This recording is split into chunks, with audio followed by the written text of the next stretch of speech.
Ladies and gentlemen, please take your seats. The show is about to begin.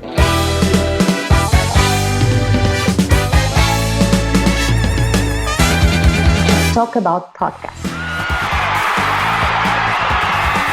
In this episode, we are going to talk about women and entrepreneurship. Inês Santos Silva is the managing partner at Aliados Consulting, an innovation consulting firm that empowers people and organizations to move towards a sustainable future. But that is just one side of Inês' life. She is also a co-founder and chief activist at Portuguese Women in Tech, a community that aims to attract more women to technology and supports those who are already working in tech. Graduated in economics, Inês is on a mission to build communities while helping entrepreneurs and startups to grow. For the past decade, Inês has been one of the most active drivers of the Portuguese startup scene.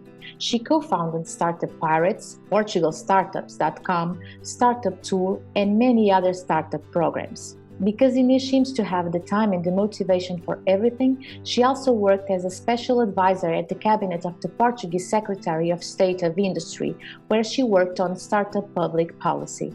Inês, thank you very much for being here with us in the Talk About podcast. You are a young woman and an entrepreneur. You are only 31 years old, but you have done so much already in areas that are so important for our society, such as sustainability and gender equality.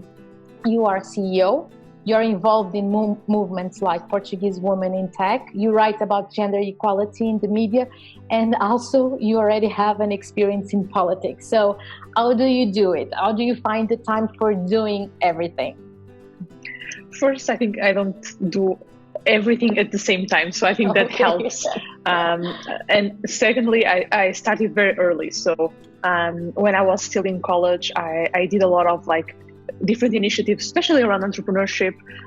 Also, I started getting involved in some movements around women in technology. So I started very early on, and since then I haven't stopped it. So I have every day I try to do things that I'm passionate about. Of course, doing my job, but these things are also my job. So basically, what I try to do is to combine all these different areas, all these different things that I'm interested in into just one. That is my life and the things that I try to do. And I think one thing feeds the other. So it's not something that it's not something that I say from 9 to 5 I'm going to do this, from 5 to 7 I'm going to do that. So it's something, things feed each other, and one thing gives me energy for the other. So I think that really helps in terms of being able to do a lot of things in a lot of different fields, and doing things that I'm very passionate about. Okay, but you started by studying management, and then you went to the tech world and the startup ecosystem. So tell us a little bit about this path that you choose for your career. Yeah. So I think it all started when I decided to go into management and study at the University of Porto. I realized that I decided to pursue this career because I wanted to have a strong foundation on something, and I thought management could be a good starting point. But I always liked technology very much, so this was not something that was new for me. I was always the geeky and the techie in my house, and so basically, when I was still studying management, I fell in love with tech entrepreneurship, and that was my pathway to develop more things around technology, because I've really felt in love with this area, with all these possibilities and opportunities in a field that it was still not very explored in Portugal. And so this was 2010 and 11. So it was early on of the Portuguese tech scene. And I was there in the right time at the right moment, starting developing a few projects around this area. And that was what happened. And then from then on, I always worked with technology. I've done a number of programs, national and international programs, to develop my skills around this area. So basically today, if I look at my job, it's definitely a lot of intersections. It's the intersection between management and business with technology, but also with social innovation and gender equality and sustainability. So I always bring these three or four areas to the table, because there are things that I'm passionate about, things that I've developed a lot of work, and I study a lot of these areas. So yeah, I'm definitely not one dimension. I'm multiple dimensions in terms of the work that I do and how I conduct my life. Okay. So do you think entrepreneurship responds to the responsibility of building and shaping a better world, or it's just something pretty to say that only a few companies in Silicon Valley and around the world address with a real concern and a true purpose? I think things have evolved a lot over the past 10 years. I remember in 2010, it was all about changing the world. I launched a program called Startup Pirates, and our motto was, why join the Navy if you can be a pirate? Because the idea was why don't you come and change the world for the better? And I think that we were living a time of techno optimism. So everyone was very positive about technology and entrepreneurship and what was happening. And also because we were coming out, or still very much in terms of the Portuguese case, out of a recession. So basically people needed different things to do, and technology and all those possibilities were amazing. And so I think in that specific moment in time, I think technology and entrepreneurship was about changing the world.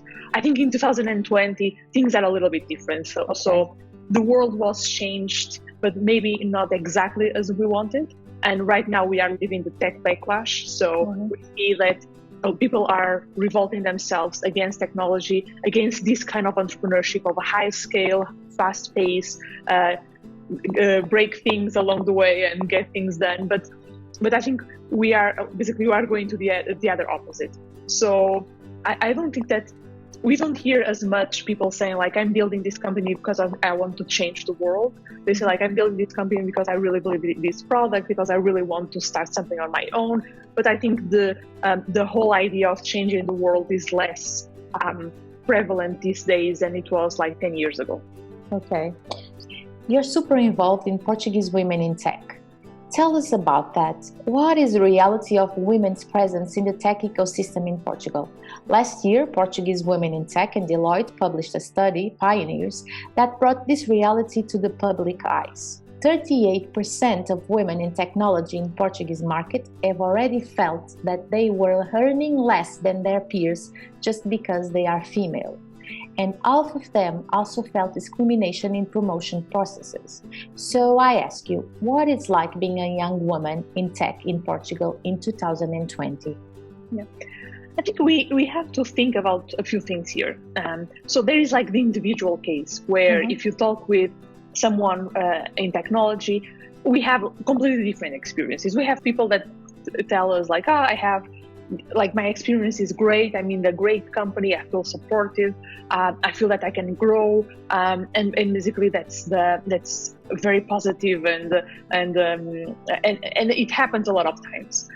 Something that also happens a lot of times is women in technology sharing with us that in their, for example, their recruitment process, some of the questions that were asked were completely inappropriate, and they were asked because of gender. And when I say inappropriate, is they were asked if in school, for example, they were the ones doing the report, and or just the report, or also the work and the project around it. Okay. So things like this, that I think that are still a lot of. There are still these kind of questions happening in the market these days, and also we feel especially after a few years, and especially after motherhood, a lot of women mention exactly okay, so now that I'm a mother, the expectations in terms of what I can do and I cannot do are different. So. And then because they are different, so in terms of the opportunities that are out there are also different, and then that basically makes that women stop progressing and developing their careers. So this is still the reality of like being a woman in technology in Portugal, and I think around the world. It's not like Portugal is necessarily special in this case. We also know that, and I think the numbers here. So this like there are the individual cases, but then the numbers also matter. So only 14.4% of the IT professionals are women. This is actually below the European average. The European average, I think, is 16.3%. So it's not much below, but still is below the European average. Yes, but I think worse, just like to add something, worse than that is that only 12% of the IT students right now in Portugal are women, which means that going forward, we are actually going to see like less IT professionals, female IT professionals in the field than we see right now. So things are not improving, things are actually getting worse. And I think this is actually a very important message, because most people believe that with time, everything is going to be great, but that's not necessarily what we are seeing.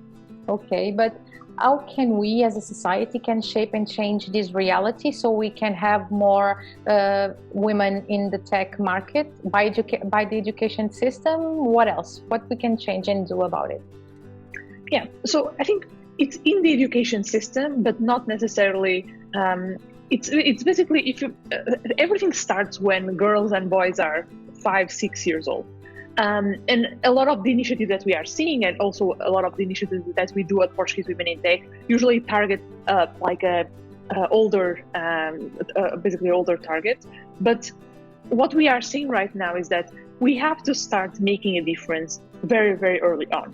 I recently read a study called that was about something they called the brilliance bias.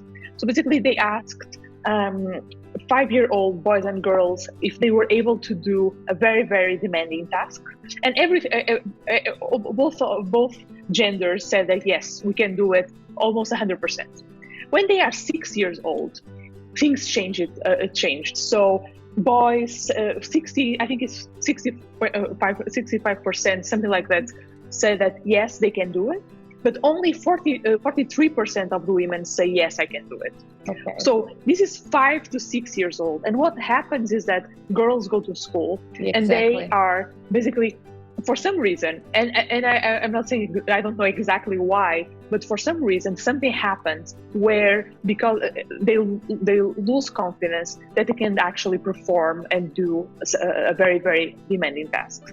And I think part of this is explained for the fact that if you go to any history book or any book, you only see things done by men. So we don't see, so there's the queens or there are the kings. We only know the name of 2 queens actually. There is like the inventors, the explorers, the adventurers, and so on. Everyone is a man. I was seeing. I also read that there are more statues of men named John in the UK than of women. Okay. There are more CEOs named John than CEOs women. So basically, I think this tells you, and I think role models here play a very important role, and that's why we need to start very, very early on, showing girls and boys that women can also perform and are also actually performing a lot of interesting jobs, being part of space exploration, being part of like building these companies. And I think with time, we are going to see a change in the perceptions. And then, of course, that will have an impact in the number of women working in this area. Okay, so what kind of initiatives and actions are doing the Portuguese women in tech to try to change this reality? So with Portuguese Women in Tech, we have a dual mission.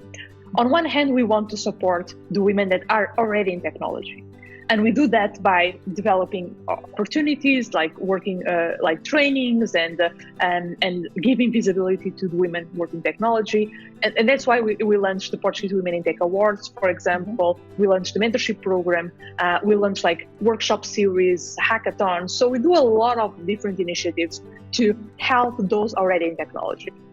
Something that we are also doing now, and hopefully in 2021 we'll do actually more, is to to go to high school girls and primary elementary school girls and show them that are these examples of women in technology. Show them that these role models of women in technology. We have done this in the past. We launched 2 booklets that were then distributed in the schools, where basically we showcased the stories of women in technology. Of course, that's not enough. We want to do more, but this is something that we are also very much focused on, really increasing the pipeline by showing girls that this area can be for them. And by saying this, I'm not saying that everyone should pursue a career in technology. I'm definitely against it. And I'm definitely not promoting it. I'm just saying that I think girls should have the opportunity to consider that as an option. Because a lot of times people say like, anyone can go to technology, which is true. But I think our decisions are not made in a vacuum. So we are influenced by the context that we are, by the people that we see around us. So we need to be aware that our girls and women studying technology, like going to space, building amazing companies, for us to be and want to be like them. And that's our main focus. Okay, so Católica also launched a award, the Women Entrepreneurship Award, that fights for gender equality in Portugal. What do you think of the role of these movements? Because besides Portuguese women in tech, you have other initiatives that are happening nowadays in Portugal that shows that this is really a concept, gender equality, that it's important for the Portuguese startup and tech ecosystem. I think I wanted to go a step back, because I think why is it important, right? Because of course on paper we can always say like, okay, in terms of a just world, a fair world, we want a world where women and men have equal access and equal opportunities. But also something that we are seeing, and that this was very clear in the gender gap report from the World Economic Forum, was that the gender pay gap is actually increasing and not decreasing. So once again, it's not like with time things won't miraculously solve themselves. We actually need to do something about it. And so basically, and what the reason the gender pay gap is increasing is because on one hand, women perform jobs that are being automated faster by technology. Women still don't access many jobs in this area the area of technology. That is the area that is increasing, like growing the faster, where salaries are increasing, opportunities, more opportunities, exactly. And third, women still don't access capital. And this, for you to have an idea, for every $100 in VC money, so venture capital money that go into startups in Europe, 92 go to teams only of men. Okay. So $8 actually are left on the table for teams of women or teams of women and men. And I think this is what we need to understand. This is the reason why we need to make to actually do something around this, and that's why I feel these movements are so important. So some of them work more towards female entrepreneurship. That's a whole area on its own, where I think the numbers for Portugal are only 2% of the tech companies in Portugal are built by women. So 2% is a very, very low number. And then I think it's even lower than, I think on average, again, lower than the average European average. And if you compare ourselves to the US as well, lower. And then there are movements like of women in business, where still there's a lot of things to be done. And then there are movements of women in technology that focus more on training, and other focus more on visibility, and other focus more on community. So there is space for everyone, and there is so much work to be done, and so many things that we need to get done. That of course there is space for everyone, and I think and we have been working more and more together with each other to accelerate our goals. So I believe in movements, and I believe movements can make a big difference. Okay, but regarding the access to capital, that it's a very important issue, as you pointed out, for women to be able to stand up and be in a larger number in the tech world or in the entrepreneurship ecosystem around the world. Do you think that the VC funds also need more women to get more capital to the entrepreneurs, to the female entrepreneurs? For sure.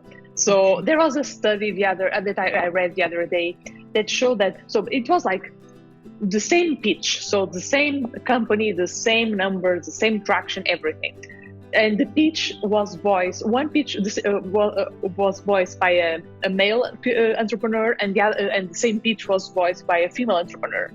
The difference in terms of percentage of investment, I think it was 60%. So I think it's 60% of the. I don't remember the numbers. So basically, the difference was huge. So. Okay. The investors were much more likely to invest in the male voice pitch than the female voice pitch. And again, same pitch, same company, same numbers, everything the same. But for some reason, the fact that the pitch was done by a guy is basically the investors were much more interested in that pitch. So I think again there is a lot of gender bias or unconscious bias in this area, in this field, and so we need a more diverse VC community. So the venture capitalists should have in their firms people from different gender, different backgrounds, different races, whatever. Because we definitely need these VCs to be more closer to basically a different target group. Okay, but do you agree that because of that bias, we should have accelerating programs just for women entrepreneurs? Should we have, positive discrimination in tech and in the startup ecosystem in general? So. We at Portuguese Women in Tech will launch the Future Female Founders Program. So it's a pre-acceleration program for aspiring female entrepreneurs. So if I didn't believe in that, of course I wouldn't launch the program. So we do believe in that. We do believe that we need programs that target women specifically. We were very surprised because we got 96 applications. We thought we were getting maybe 30. So we were very happy and surprised. It's a lot of applications. And we are we have done 2 weeks now, and we are very excited with the program. And I think a lot of interesting things will come out of the program. So that's one thing. Of course, I do believe. Then talking about gender discrimination, if you look at the Pioneers report, that was the last idea, or basically, when asked what should be done to promote or to decrease gender discrimination, the last thing that is selected is positive discrimination. Exactly. Quotas are a very big discussion everywhere around the world.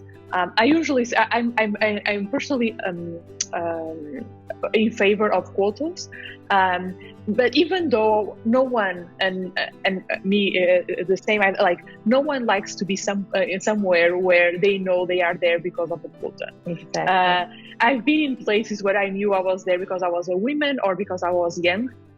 But to think that instead of focusing on that, what I try to do is how can I make the most out of this?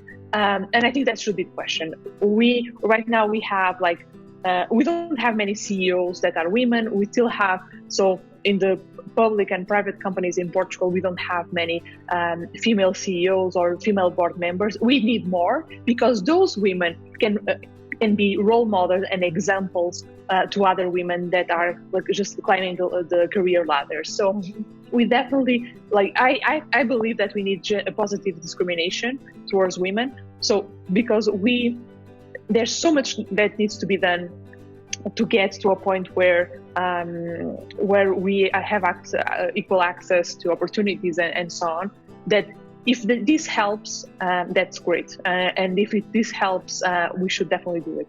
Mm-hmm. Because it gives more confidence to the other women. But it's funny because when you see that when you look to the quota system in Portugal, you know that you have to go to the main goal, that is to achieve 1/3 by 2020, and you look to the boards of the public companies and you see that, well, we didn't get there as we should. So it's like even with quotas, it's very hard to put more women in the boards.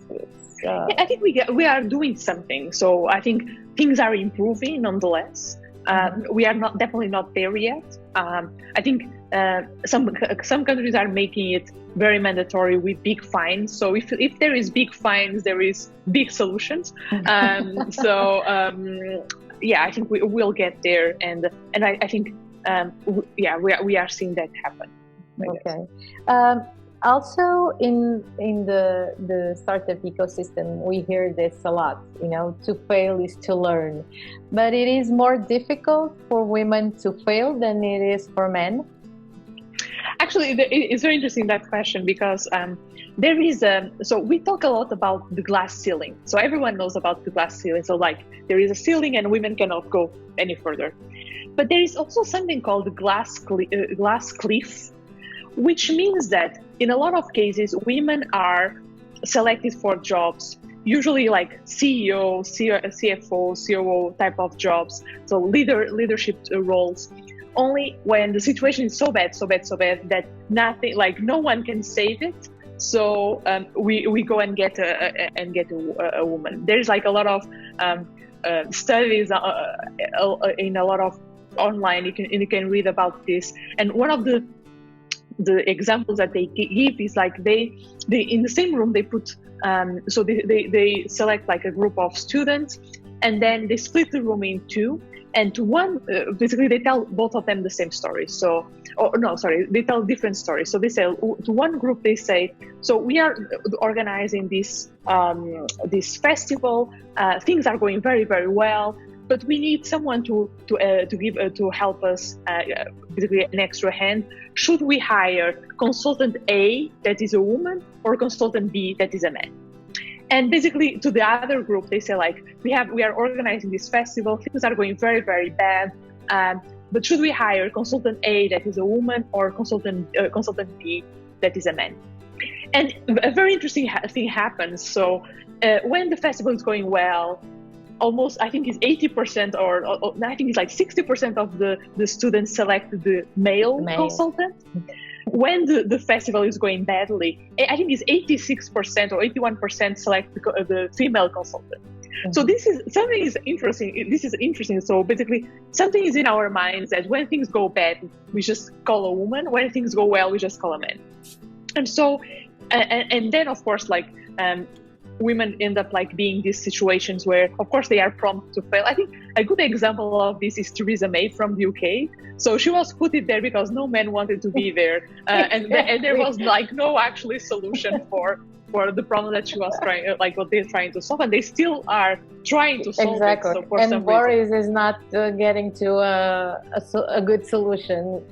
No, exactly. So basically, they just selected a woman. They gave her the job, and they expect her to fail, and she, of course, she failed. And then, of course, she is recriminated because she failed. She's and of course everything that bad that happens is on her. And then we see that a guy comes in, doesn't do anything differently, but somehow we manage to keep him there a little bit longer. So I think like failure is definitely seen different ways, not only in terms of like failing and then and learning from that, but also in terms of like how the perception that people have in terms of like who to select to save a situation that's going through a failure. Okay, so now changing a little bit the subject, you are also involved in projects that work in the sustainability area. Can you please tell us a little bit more about your work in this area? Yeah, of course. So a lot of our work, and here, like I'm the CEO of a consultancy firm. I have co-founders, and we have a team. And a lot of our work started around food waste. So food waste is a big problem. Everyone knows that there's like every day enough food goes to waste. A lot of food goes to waste. It was enough to feed everyone that is. That's currently doesn't have any food, and so there's a lot of problems around. Like there's like the social component of food waste, and then there's like the sustainability and environmental part of the food waste problem. Mm-hmm. So we start developing work around that area, trying to develop solutions. There is no silver bullet, so it basically requires a lot of different initiatives, a lot of different solutions. To target different parts of the process from the very beginning to the very end. So, and then of course we start working more and more with circular economy. So how can we make sure that nothing goes to waste, mm-hmm. and basically the products or whatever we are doing goes back into the productive process. So we do a lot of work around these areas with food, also with textile, and other areas.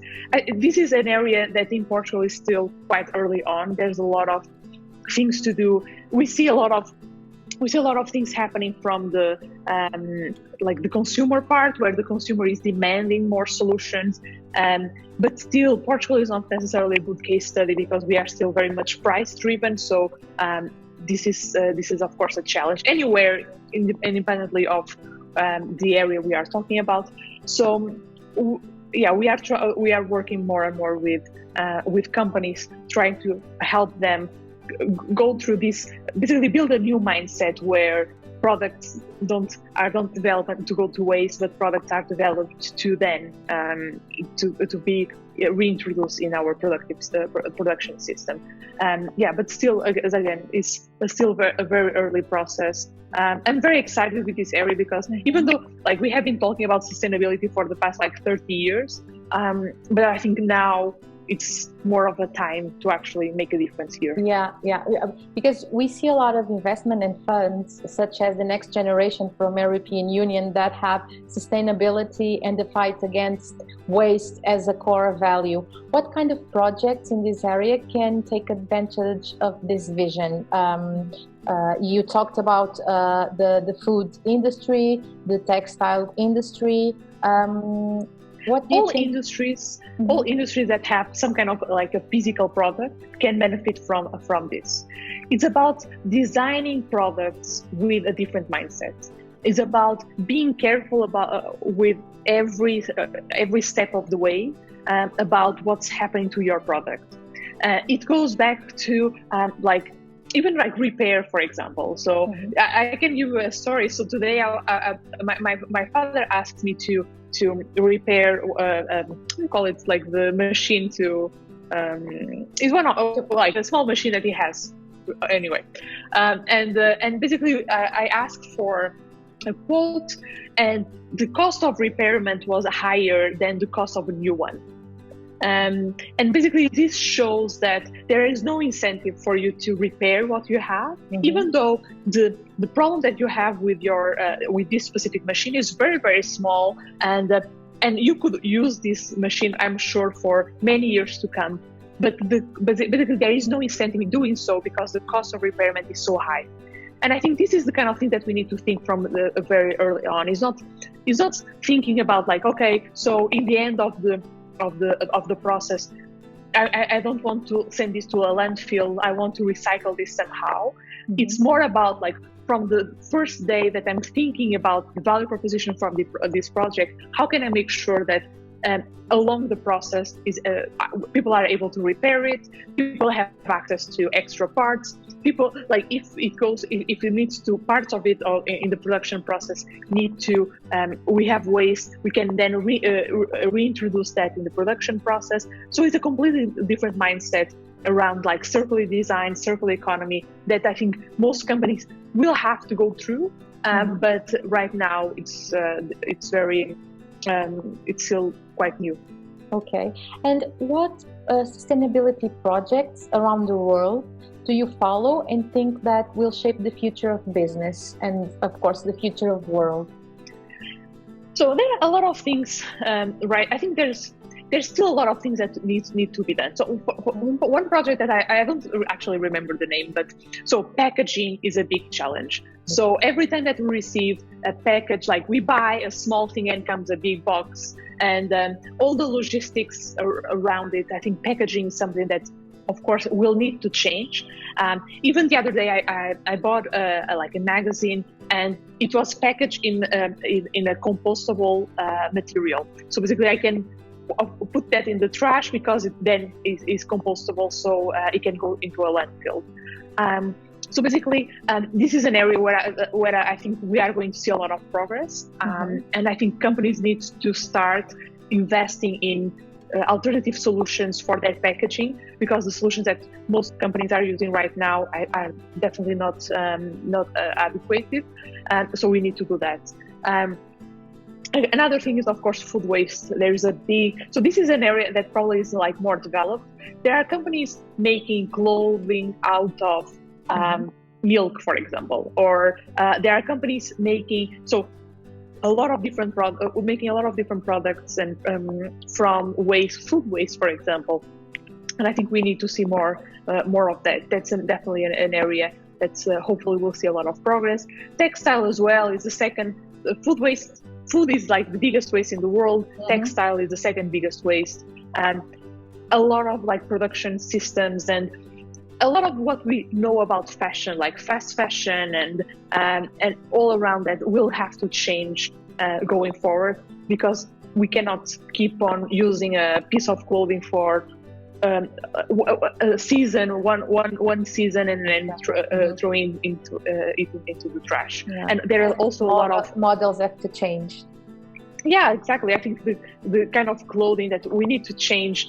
And I think the problem or the challenge with this big issue that we are talking about is that it required not only a change of process or a change in marketing or a change in the materials that are used, but required a change in mindset.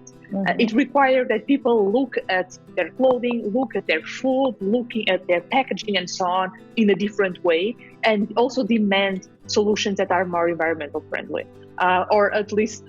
And I use this environmental friendly. I think we should not use this anymore, because I think it's not enough. We need to be using products and so on and so on that are able to have zero impact in the world, in our environment, and not are only environmental friendly. So I think this requires definitely a change in mindset that will take some time, but we have a ticking clock. So the climate change is happening. We know it. We already feel it. But that's why we need to start making changes in this area. Okay, so last question, Inês. What message would you like to give to young entrepreneurs of all genders, female and male? I think it goes very much aligned with what we were talking before. Is like building. It's not only about building products or building the biggest company in the world. It's also about making sure that we build a company that has a positive impact in the world around us, social and environmental impact.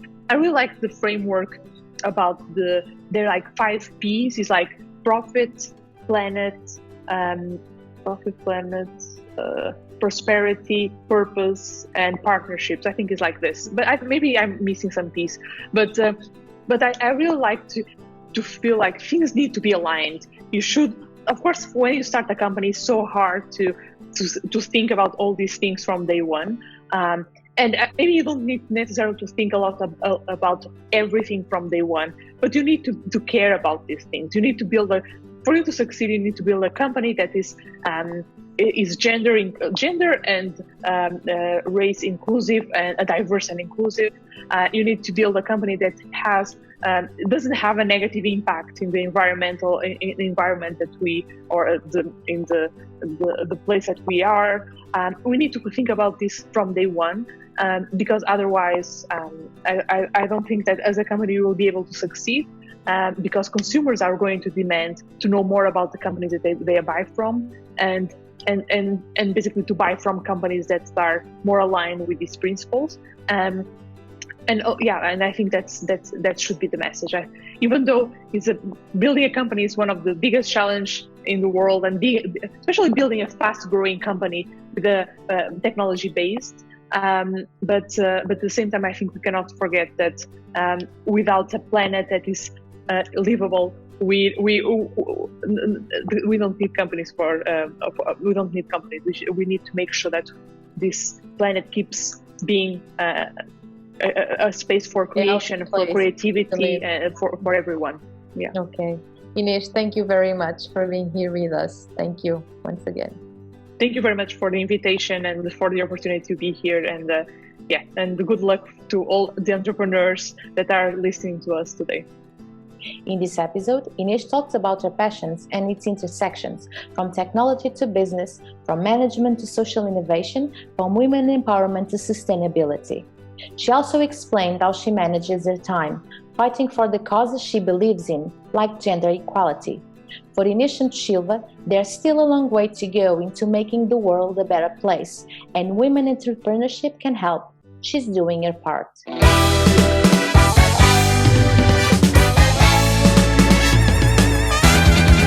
Talk about podcasts.